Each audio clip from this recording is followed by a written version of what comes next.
마태복음 21장 18절에서 22절까지입니다. 이른 아침에 성으로 들어오실 때에 시장하신지라 길가에서 한 무화과 나무를 보시고 그리로 가사 잎사귀 밖에 아무것도 얻지 못하시고 나무에게 이르시되 이제부터 영원토록 네게 열매가 맺지 못하리라 하시니 무화과 나무가 곧 마른지라. 제자들이 보고 이상히 여겨 가로되 무화과 나무가 어찌하여 곧 말랐나이까.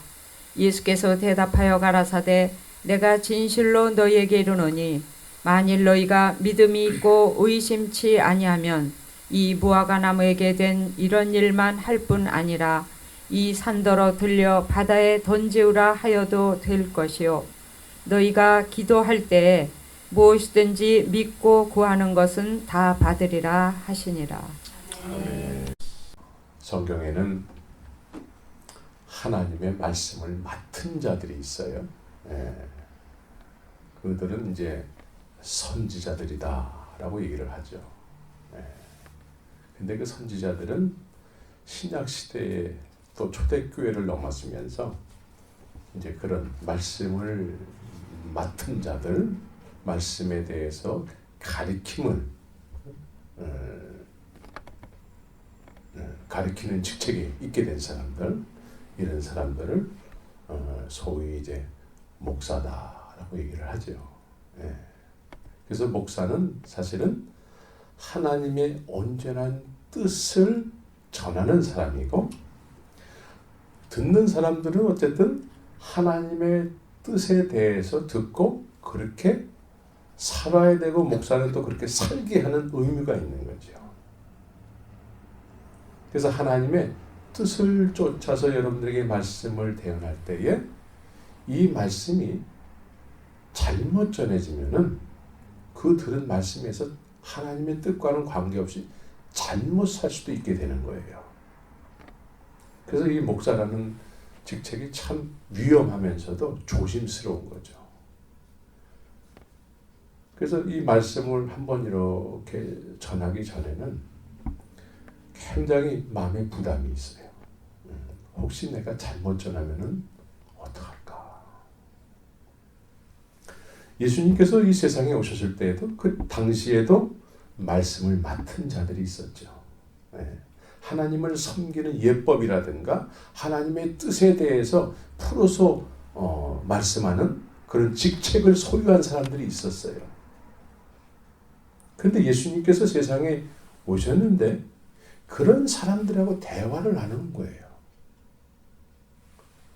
그런 사람하고 대화를 나누는데 이 사람들은 하나님을 섬긴다는 어떤 예법을 사람들에게 가르쳐서 그 예법을 통해서 그렇게 지키는 삶을 살게 하는데, 전하는 사람도 그렇고 그 이야기를 들은 사람들이 지난 금요일날 날 때부터 소경이 눈을 떴단 말이죠. 근데 그 하나님의 깊으신 뜻을 쫓아, 하나님의 뜻을 쫓아 눈을 뜨게 된 사람이 이제 하나님을 막 섬긴다고, 열심히 섬긴다고 하는 사람들하고 대화를 나눈단 말이에요. 근데 이 많은 대다수의 사람들은 하나님을 섬긴다고 하는데 하나님의 뜻에 의해서 눈을 뜬 사람에게 너 그거 잘못된 거야 라고 오히려 그렇게 하나님의 은혜를 받은 사람을 핍박하고 배척을 하더라는 거죠. 그러니까 이 많은 사람들은 하나님의 뜻이라고 전함을 받아서 듣고 지금까지 그렇게 신앙생활을 한다고 하는데 하나님의 뜻과는 전혀 관계가 없었다라는 거예요. 그것도 안식일 날. 안식일은 사람을 위해서 하나님께서 허락하신 날이죠. 그렇죠? 안식일날 하나님께서 예수님을 통해서 하나님이 나타내시고자 하는 일을 하셨어요.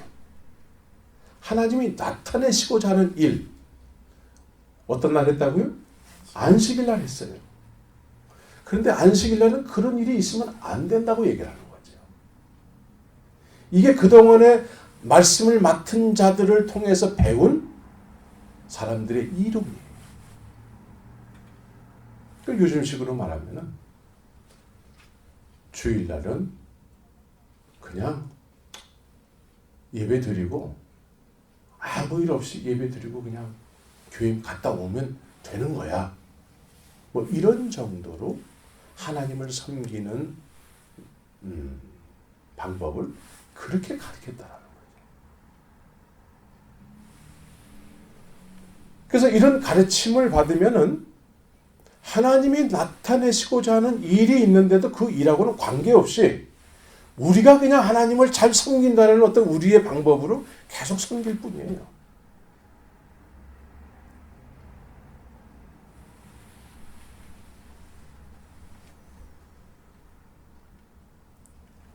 그래서 하나님의 뜻을 쫓아 우리는 지금 이 시대에 하나님이 이 세상에 나타내시고자 하는 그 깊으신 뜻이 무엇일까? 라는 것을 오늘도 저는 여러분들에게 말씀드리기를 원합니다. 그래서 그렇게 살게 하는 것이 저의 의무예요. 하나님께서 이 제자들의 교회를 세우시고 이 교회를 통해서 이제 이 세상에 나타내시고자 하는 일을 하시길 원하시는데 그 일을 하시는 데 있어서 부족한 입술을 사용하시겠다라는 거 아니겠습니까? 그래서 어쨌든 여러분들은 부담스러운 이야기지만 하나님의 뜻을 쫓아 살아가야지 진짜 하나님을 섬기는 것이 되지 않겠습니까? 그렇죠? 예. 그래서 이 시대에는 과거나 지금이나 하나님께서 나타내시고자 하는 그 일에 대한 혜택을 받은 날 때부터 소경된 자가 눈을 떴지 않습니까? 하나님의 나타내시고자 하는 일에 대한 혜택을 받은 사람이에요. 이걸 우리는 뭐라고 얘기하죠? 은혜 받은 사람이다 이렇게 얘기하죠. 그러니까 은혜 받은 사람과 그냥 가르침을 잘못된 가르침을 진짜 그것을 하나님을 섬기는 일이라고 생각하고 신앙생활하는 사람들과 이게 부딪힘이거든요. 과거나 지금이나. 여러분들은 그래서 우리는 하나님이 나타내시고자 하는 그 일의 혜택을 입은 자들인가? 어떻습니까? 여러분들은 그 혜택을 입었습니까? 날 때부터 소경된 자가 눈을 뜨는 거예요. 날 때부터 전혀 하나님을 전혀 모르는 사람들이 영안이 띄어서 하나님의 존재를 알게 되는 거예요. 그래서 나는 하나님을 알아. 그런데 많은 사람들은 또 하나님을 안다고 하는데 진짜 하나님이 원하시는 뜻을 모르고 하나님을 섬겨요. 그리고 그렇게 섬겨야지만 맞다라고 여긴다라는 거죠. 하나님의 은혜를 받은 사람은 소수고 그냥 자기들의 일방적으로 설정해놓은 열정에 의해서 하나님을 섬긴다는 사람은 대다수로 있다라는 거예요. 그래서 하나님의 나타내시고자 하는 혜택을 입은 사람은 사실은 있을 수 없는 일이 일어난 거예요. 있을 수 없는 일이 일어난 거란 말이죠. 어떻게 날 때부터 소경이 눈을 뜰 수가 있습니까? 그건 있을 수가 없는 일이지 않습니까? 하나님이 나타내시고자 하는 일은 그런 거와 같다는 거죠. 네. 상상을 초월하는 거죠. 신약 성경을 시작할 때에 제일 먼저 나오는 사람 이름이 뭐예요? 신약 성경 마태복음 시작할 적에 아브라함과 다윗의 자손 예수 그리스도의 세계라. 아브라함이라는 이름이 나와요. 여기서 왜 아브라함이 나올까? 아브라함은 날 때부터 하나님을 알았을까요? 몰랐어요. 그야말로 날 때부터 소경이 눈을 뜨는 것 이상으로 그 사람이 하나님을 알게 됐다는 건 충격 중에 충격이었어요. 예? 우리는 어렸을 때부터 아브라함이 그냥 마음씨 좋은 아저씨처럼 들려왔어요.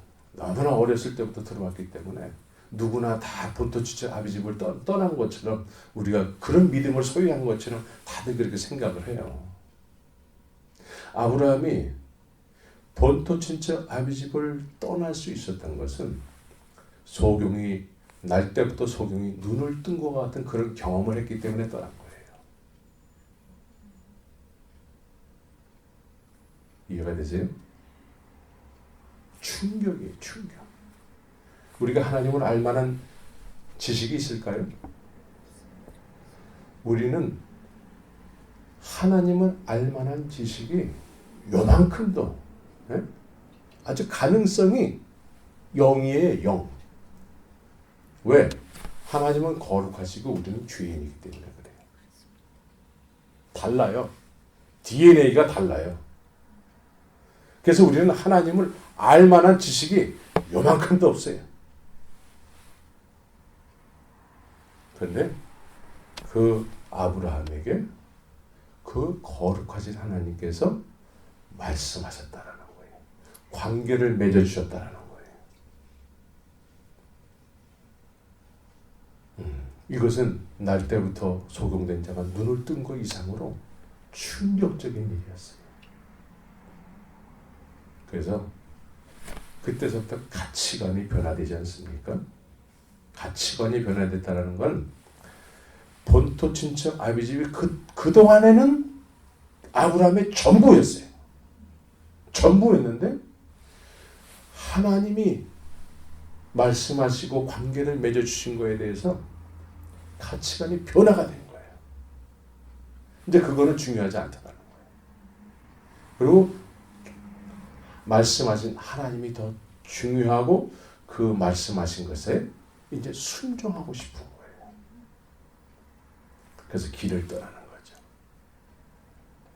길을 떠나면은 그 길을 떠남으로 인해서 하나님께서 아브라함에게 예비하신 모든 것들이 있어요. 예. 떠남으로 인해서 생기는 하나님의 계획하심. 그것이 이스라엘 민족이 생기는 거죠. 믿습니까? 예. 그래서 믿음은 길을 떠나는 거예요. 또 예수님은 내가 곧 길이요 그랬어요. 그 길을 떠나는 거예요. 떠나는데 내가 중요하게 여기는 것이 있으면은 못 떠나는 거예요. 아무리 예수님이 만나 주시더라도 내가 지금 이 본토 지적이 너무 중요하면은 못 떠나는 거예요.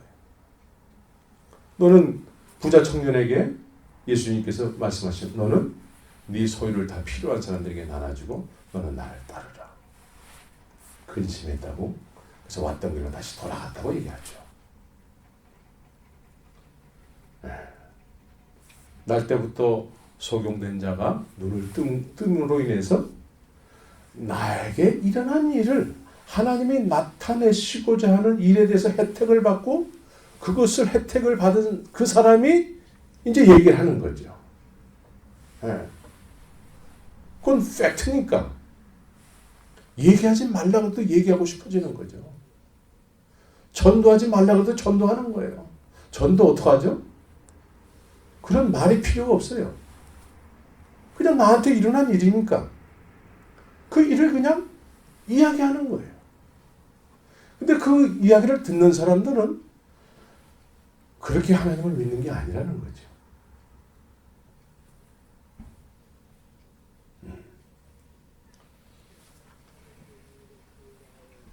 그래서 우리는 아브라함과 같이 아브라함은 사실은 예수님의 하나님의 첫 번째 제자예요. 첫 번째 제자.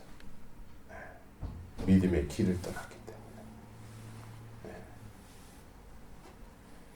그래서 날 때부터 소경된 자가 눈을 떴을 때 그와 같은 은혜를 받은 모든 사람들은 이제 뜬 눈으로 주님을 보게 되는 거예요. 주님이 또 내가 했어라고 보여주신다는 거예요. 은혜의 출처가 무엇인지를 어딘지를 그 눈뜬 사람에게 확실하게 보여준다는 거예요. 그래서 그 눈뜬 사람은 예수님 앞에 무릎을 꿇고 경배를 하죠. 그래서 참된 예배자로 살게 되는 거죠. 그 사람은 두고두고 내가 과거에 소경이었어. 그런데 예수님에 의해서 내가 눈을 떴어. 난 그때 날 때부터 내 안에 안구가 없었어. 근데 주님이 안구를 만드셔가지고 나로 하여금 이렇게 볼 수 있게 해줬어. 예수님이 하셨어. 그걸 간증하겠죠. 여러분들 모두가 이런 간증을 통해서 예수님의 이름을 높이는 삶을 사시기를 주의 이름으로 축원합니다.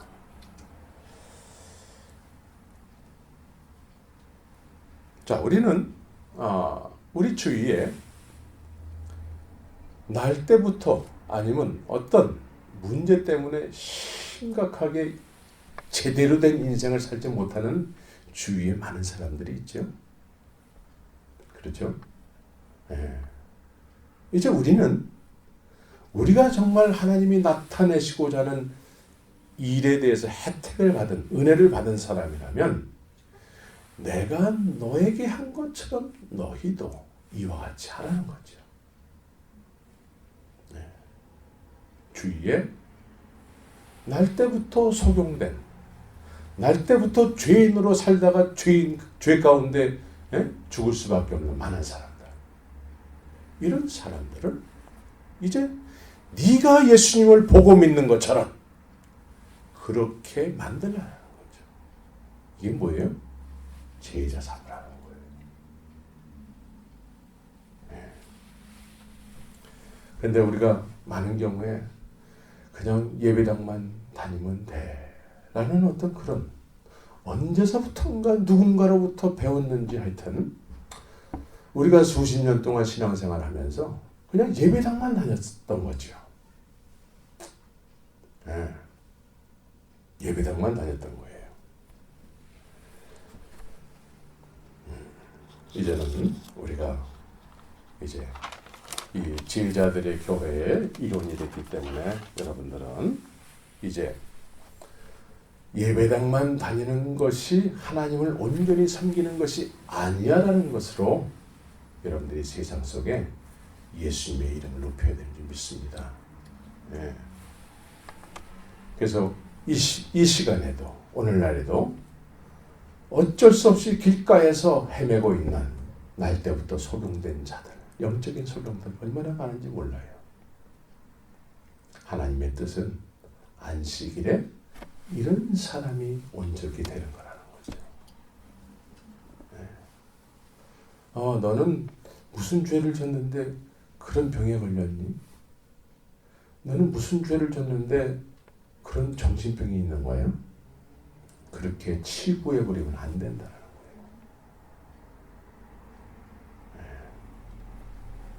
가서 제자 삼으라. 내가 너희와 함께 하리라. 제자 삼는 현장에는 예수님이 함께 하신다는 거예요. 오늘 본문을 보면은 지난 금요일 날 말씀의 연장선상에서 또 이렇게 본문이 이어지게 되는데 오늘 본문의 이야기는 대충 이렇습니다. 이른 아침에 예수님께서 성에 들어오실 때에 시장하셨다. 배가 고프셨다는 거죠. 배가 고프셔서 길가에 한 무화과 나무가 있는데 그 무화과 나무에 열매를 따서 시장길을 해결하시려고 했다는 내용이죠. 그렇죠? 그런데 열매를 따려고 하는데 열매가 없었다라는 거죠. 열매를 따려고 했는데 시장길을 채우시려고 하시는데 열매가 없는 거예요. 그러면 우리도 안 하는 행동을 예수님이 하세요. 여러분들도 안 하는 행동이에요. 근데 예수님은 하세요. 열매가 없다고 열매에게 화를 내고 나무에게 화를 내고 말이죠. 나무를 저주를 해요. 우리도 안 하는 행동을 한단 말이죠. 저는 뭐 배가 고프다고 그래서 무화과를 따려고 하는데 무화과가 없어요. 그러면 그냥 없나보다 그러고 지나갈 텐데 예수님은 열매가 없다고 나무에게 저주를 해요. 화를 내세요. 예수님답지 않지 않습니까? 예수님다운 모습이 아니에요. 그래서 곧 이 말씀은 무슨 말씀이라는 내용이죠? 비유로 얘기하고 있다는 거예요. 비유로.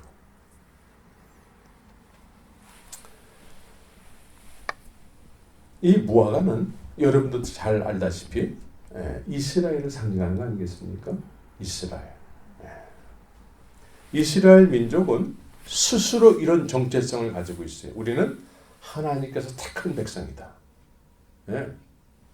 이거는 그냥 분명한 거야.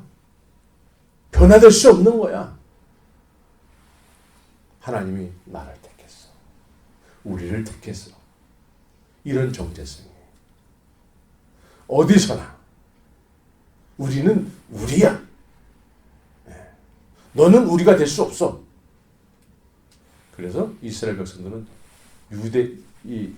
유대교를 섬기는 사람들은 전도를 안 해. 그래서 너는 우리가 될 수 없어. 우리는 특별해. 이게 무화과로서 이스라엘 민족의 스스로 느끼는 정체성이에요. 하나님하고 뗄래야 뗄 수가 없어요. 항상 이야기할 때는 여호와. 문지방에도 여호와. 하여튼 이 사람들이 모든 일과 모든 삶 속에 구체적으로 다 뭐가 있어요? 하나님의 말씀이 있어요. 말씀이. 그리고 기도가 있고 금식하고. 헌금할까요? 안 할까요? 헌금 우리보다 더 열심히 해요. 말씀 묵상 어떻게 할까요? 우리보다 더 열심히. 성경 암송 우리 못하는 거 이 사람들은 거의 모세오경을 토라를 거의 다 외울 정도예요. 거의 다 외워요. 이슬람에 속한 사람들이 뭐죠 그거? 코란을 거의 다 외우는 사람들이 많이 있다고 그래요. 그런데 이스라엘 사람들도 이 토라 모세오경을 거의 외우는 사람들이 많다고 그래요. 그래서 이렇게 적극적으로 하나님과 관계가 있다고 하는 이스라엘 민족이죠. 그런데 그렇게 하나님을 열심히 섬긴다고 하는데 하나님 쪽에서는 너는 나를 모른다는 거죠. 하나님의 뜻과는 정반대로 행하면서 하나님을 섬긴다고 하는 거예요. 예수님 오셨을 때에 그들의 나타난 반응이 그거거든요. 열심히 하나님의 일 위해서 뭔가를 열심히 하는데 하나님의 뜻과는 정반대야. 그래서 이런 행동을 통해서 하나님을 온전히 믿고 싶어하는 사람도 잘못 믿게 해버려요. 잘못 믿게 한단 말이에요. 우리가 믿는 게 제대로 하나님을 섬기는 거야. 이러면서 모든 사람을 자기네 쪽으로 다 끌어당기는 거예요. 그런데 하나님께서 세상에 나타내시고자 하는 일들에 대해서는 없어요. 숫자는 많이 하나님을 섬긴다고 많이 모았는데 하나님이 그 안에서 나타내시고자 하는 일들은 없는 거예요.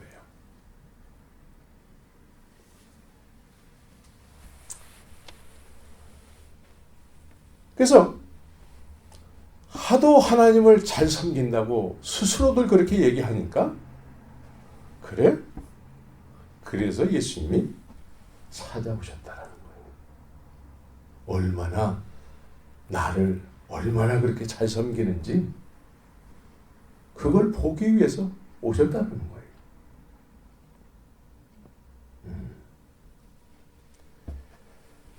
여러분들 여기서 예수님께서 시장하신지라, 예수님이 시장하실 때에는 도대체 무엇을 생각하시면서 시장하셨다고 하실까?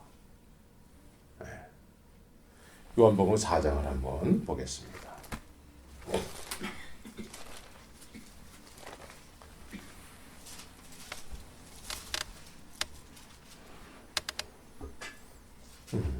사 4장 32절에서부터 34절까지 31절서부터 읽겠습니다.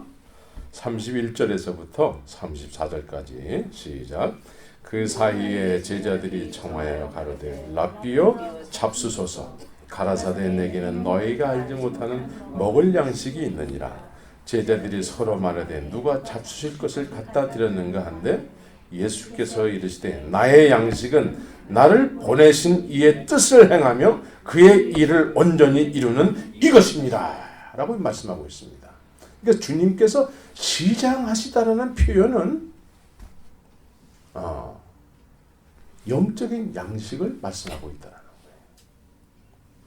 그럼 예수님께서 나의 먹을 양식, 나의 양식은 어떤 거라는 거죠? 나를 보내신 이의 뜻을 행하는 것이 예수님의 양식이라는 거예요. 그러니까 하도 하나님을 잘 섬긴다고 하길래 그러면 하나님께서 하시고자 하는 그 진정한 일은 얼만큼 해놓고서는 나를 그렇게 섬긴다고 하는 것일까? 라고 주님이 그거를 그 시장길을 채우러 오셨다. 하도 주님을 잘 섬긴다고 하니까 그럼 나의 시장길을 채울 만한 하나님께서 이 세상에 나타내시고자 하는 일은 얼만큼 하고서 나를 섬긴다고 하는 것일까? 그 시장길을 채우시기 위해서 예수님이 오셨다는 거예요.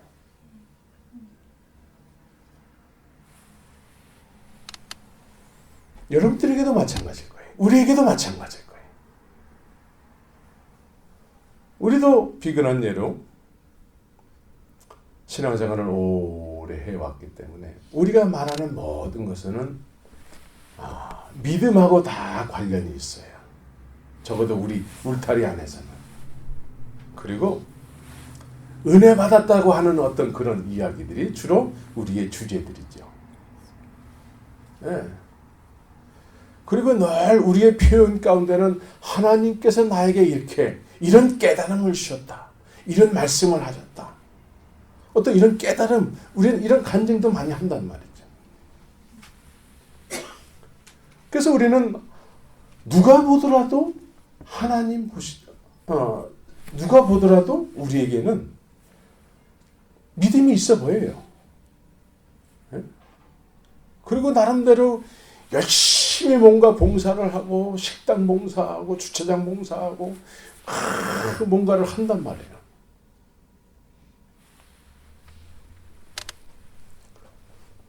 근데 이런 우리 스스로는 다 믿음이 좋아요. 저분 믿음이 좋기 때문에 우리는 또 뭘 주죠? 직분을 줘요. 직분. 집사님, 권사님, 장로님, 전도사님. 거기 목사 들어갈까 안 들어갈까? 목사도 들어가요. 네? 목사님 그렇게 은혜스러운 말씀을 우리가 서로가 서로에게 이렇게 하나님을 중심으로 해서 우리의 열심히 있는 행동과 함께 믿음 좋다라고 하는 어떤 모습들을 우리가 서로가 서로에게 막 칭찬을 해주고 그래요. 그래서 이제 주님이 너희들이 그렇게 나를 잘 섬긴다는데 난 지금 너무나 시장에 내가 기뻐할 만한 어떤 양식이 있을까 하고 와 보실 수 있다는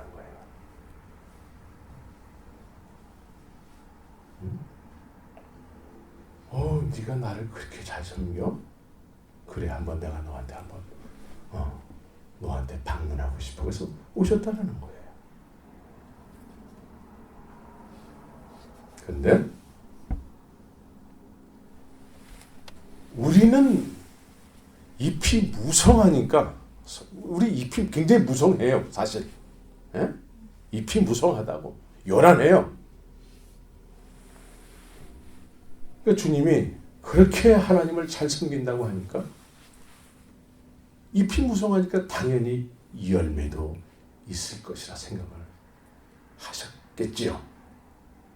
그런데 정작 주님이 원하시고 주님이 나의 양식이라고 생각하는 것은 없다라는 거예요. 이스라엘 민족에게 그런 것이 없다라는 거예요. 늘 하나님 하나님 하나님 하고 말을 하는데 정말 하나님이 이 세상에 나타내시고자 하는 어떤 깊으신 뜻에 의한 열매는 없다라는 거예요.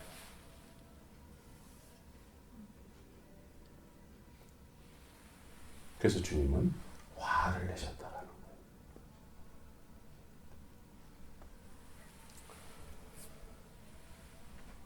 주님이 기뻐하시는 주님의 양식은 사마리아 여인이 예수님을 통해서 메시아를 만나고 기뻐하는 거죠. 그렇죠?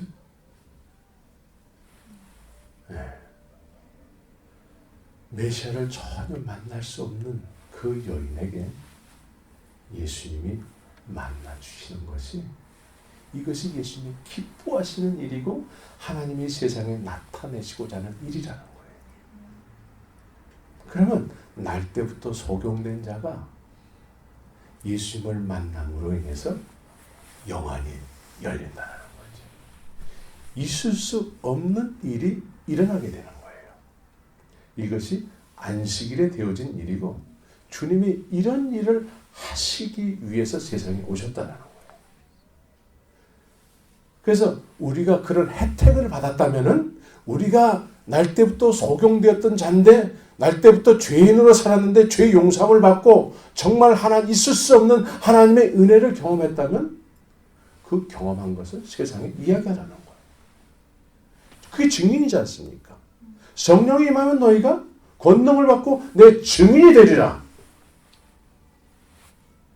우리가 그런 혜택을 받았다면 주님이 기뻐하시는 양식은, 그렇게 하나님이 나타내시고자 하는 일을 통해서 혜택을 받았다면 그 혜택 받은 것을 또 다른 사람에게 끼치라는 거죠. 있습니까?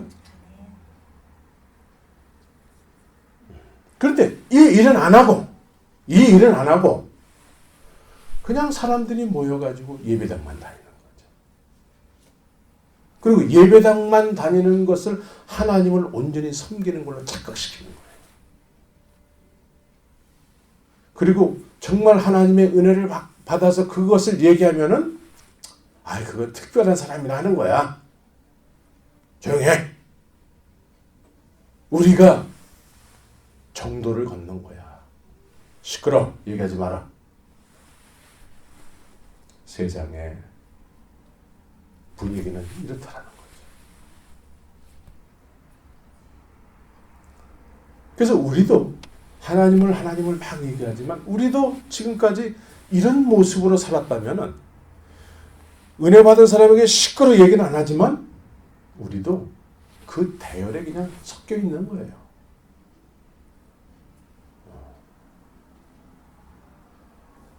이제 우리는 하나님이 세상에 나타내시고자 하는 그 일에 대해서 내가 먼저 그 혜택받은 걸 기억을 해내야 돼요. 나는 그런 혜택을 받고 지금 날 때부터 소경되었던 내가 눈을 뜨고 주님을 바라보고 있는 거야.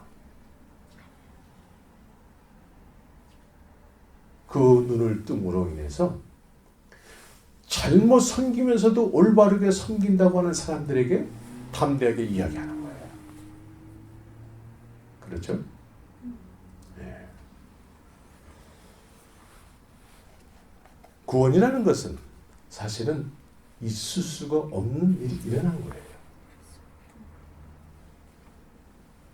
은혜는 있을 수 없는 일이 우리에게 일어난 거예요. 은혜를 받았다면 그 받은 은혜는 있을 수 없는 일이 나에게 일어난 거예요. 소경이 눈을 뜨는 것과 같은 거예요. 아브라함은 그래서 본토 지적 아비 집을 버리고 길을 떠나는 거예요. 제자들도 나를 따르라고 했을 때 주님을 따라가는 거예요. 날 때부터 소경된 자가 눈을 뜸으로 인해서 예수님을 보고서는 예수님을 따르는 거죠. 예배당만 다니는 걸 얘기하지 않습니다.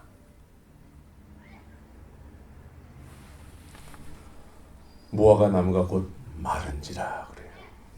무화과 나무가 마르게 되면은 어떻게 될까요? 정말로 맺고 싶어도 열매를 맺을 수가 없습니다.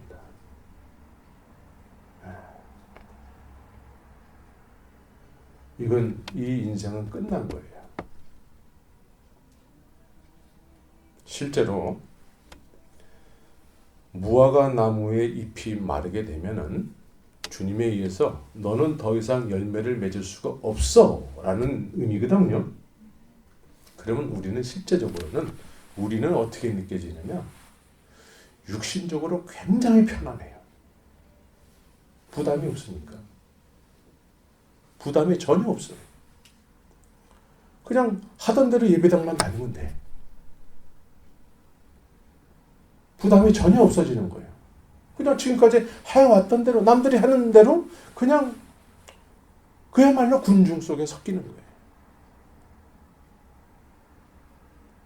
열매에 대한 하나님께서 세상에 나타내시고자 하는 일에 대해서 전혀 부담을 느낄 필요가 없어요. 하나님을 이야기해도 되고 안 이야기해도 돼요. 그래서 세상 사람처럼 돼버리는 거예요.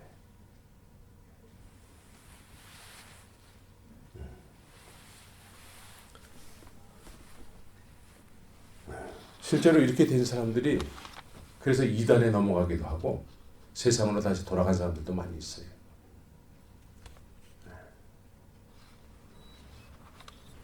저는 여러분들이 정말로 하나님의 뜻을 쫓아 살게 하는 의무에 충실하기를 원합니다. 달력이 한 장 남았다고 그랬지 않습니까? 우리는 이제 주님이 내 인생을 통해서 이 세상에 나타내시고자 하는 일이 분명히 있습니다. 그렇죠? 그 일을 여러분들이 능동적으로 찾아서 누가 시키지 않아도 그렇게 주 앞에 반응하는 삶을 살기를 바랍니다. 네. 그래서 만일 너희가 믿음이 있고 의심치 아니하면 그래요. 네. 믿음이 있고 의심치 아니하면 이 무화과 나무에게 된 이런 일만 할 뿐 아니라 이 산을 들어서 저 바다에 던지려 해도 던지울 것이다 라고 얘기를 하죠. 그래서 여기서 만일 너희가 믿음이 있고 하면은 여기서 이 믿음, 여기서의 믿음은 어떤 걸 얘기할까요? 여러분들에게 믿음이 있습니까? 믿음이 있습니까? 자, 누가복음 17장을 한번 보시기 바랍니다. 누가복음 17장 5절 6절 같이 한번 읽겠습니다. 누가복음 17장 5절 6절을 같이 한번 한 목소리로 읽겠습니다. 시작. 사도들이 주께 여짜오되 가라사대 너에게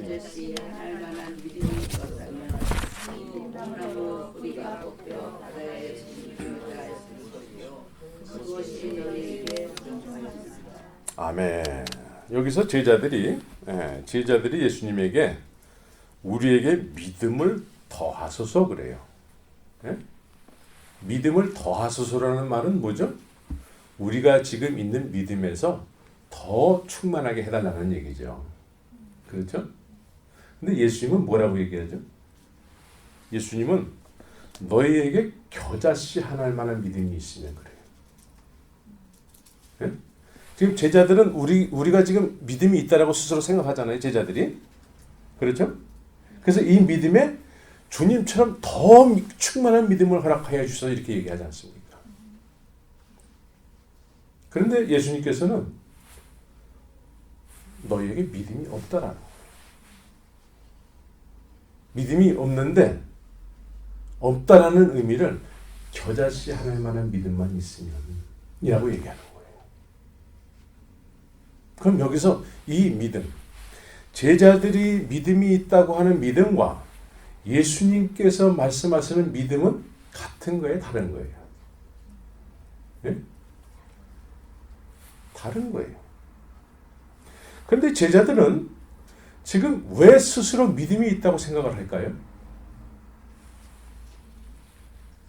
실제로 이 사람들은 예수님께서 둘씩 전도대로 보내가지고 막 여러 가지 일들을 많이 했지 않습니까? 그렇죠? 그래서 스스로들은 다 믿음이 있다고 생각을 하죠.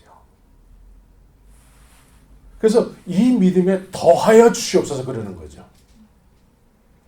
근데 예수님께서는 너에게 겨자씨만한 믿음만 있으면, 그러니까 믿음이 없다라는 거예요, 너희들은. 근데 실제로 제자들은 여러 가지 막 능력 행하는 일들을 많이 했지요. 그럼 여기서 주님이 원하시는 겨자씨만한 믿음은 도대체 뭘 얘기할까요? 네. 그래서 너희가 믿음이 있고 의심치 않으면 여기서 믿음이 있고 예수님께서 너에게 믿음이 있고를 말씀한다는 거죠. 그러면 나와 똑같이 무화과 나무에게 예수님께서 하신 일처럼 너희들도 하게 될 거라는 거예요. 그렇죠? 지금 예수님께서 무화과 나무를 저주를 했더니 말랐잖아요. 너희들도 믿음이 있으면 이와 같은 일을 할 거라는 거예요. 그럼 여기서 믿음은 도대체 뭘 얘기할 거예요? 예수님이 이 세상에 계시는 동안은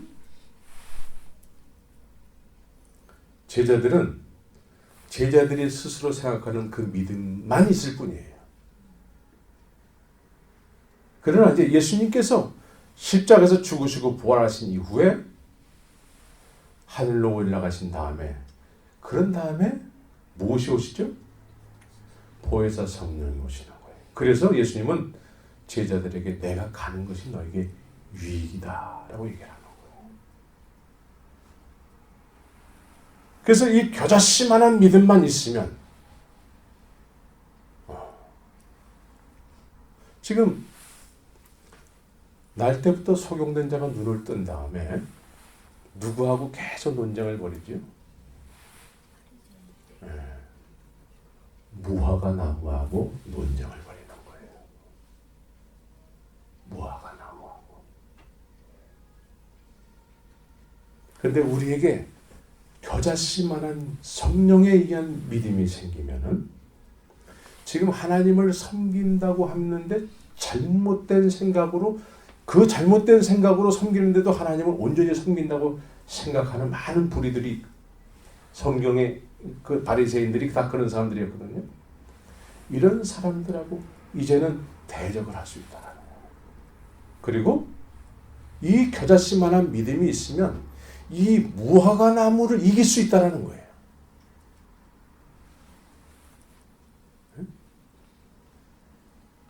그래서 사도행전에 그 일이 일어났어요. 사도행전에 겨자씨만한 믿음이 있으면 하나님께서 세상에 나타내시고자 하는 그 일의 혜택을 받고 그 혜택이 우리 마음에 심겨진 바 되면 이제 그렇지 못한 세력에 대해서 대적을 할 수 있다는 거죠. 지금 그 싸움이에요. 그 싸움이다. 우리 제자들의 교회는 이 싸움을 해야 되는 거예요. 우리 적은 겨자씨만한 존재들이 이렇게 모여가지고 우리 안에는 문벌 좋은 자가 없고, 예? 뭐 다 그렇지 않습니까? 예. 나이는 다 60이 넘었고 70 아니고 60. 예? 뭐 힘이 없지 않습니까? 겨자씨보다도 못한.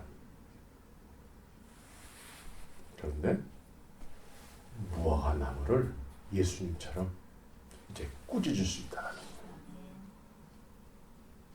난 여러분들이 그런 존재가 되길 바랍니다. 이것이 하나님이 여러분들을 향한 뜻이에요. 네, 여기에 대해서 도전을 받고 우리의 존재 목적은 여기에 있습니다.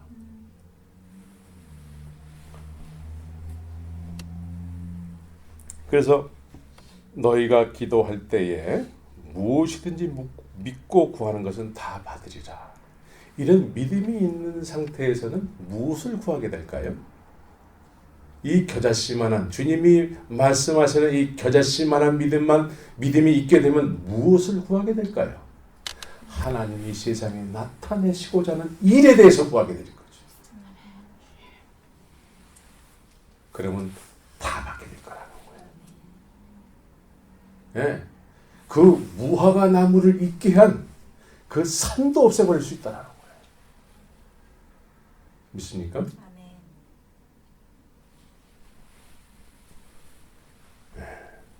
우리는 오늘 이 시대에 하나님을 섬긴다고 하는 많은 사람들이 하나님, 예수님, 예수님, 예수님 하면서 입에 노래하면서 예수님을 찬송하는데 정말 하나님이 나타내시고자 하는 일에 대해서는 별로 관심이 없어요. 여기에 대해서 우리가 이제는 도전을 하고 정말 주님 나에게 나타내시고자 하는 하나님의 뜻, 나도 내 영혼을 열어주시옵소서. 나도 주님을 보기를 원합니다. 나와 함께 하시는 주님을 느끼기를 원합니다. 그래서 세상에 많은 지금 잘못된 세태로 인해서 기독교가 땅바닥에 떨어졌어요. 더 이상 예수 믿는 사람들에 대해서 세상은 기대하지 않습니다. 오히려 세상이 교회를 먹어가고 있어요. 이때에 존재감이 없었던 우리가 이제 하나님의 나타내시고자 하는 그 일의 부름을 받았어. 그 혜택을 받았어. 이제는 세상을 깨우는 역할을 감당하시기를 예수의 이름으로 축원합니다. 같이 기도합시다.